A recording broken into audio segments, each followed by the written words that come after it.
সবই তো প্লাস্টিকে আছে। হ্যাঁ আমাদের কাছেই হবে, কারণ ওখানে যেটা দেওয়ার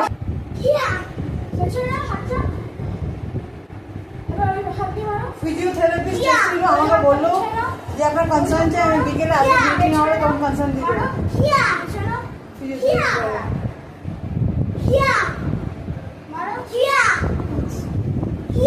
ঠিক আছে, খুব ফাস্ট মারো, একটা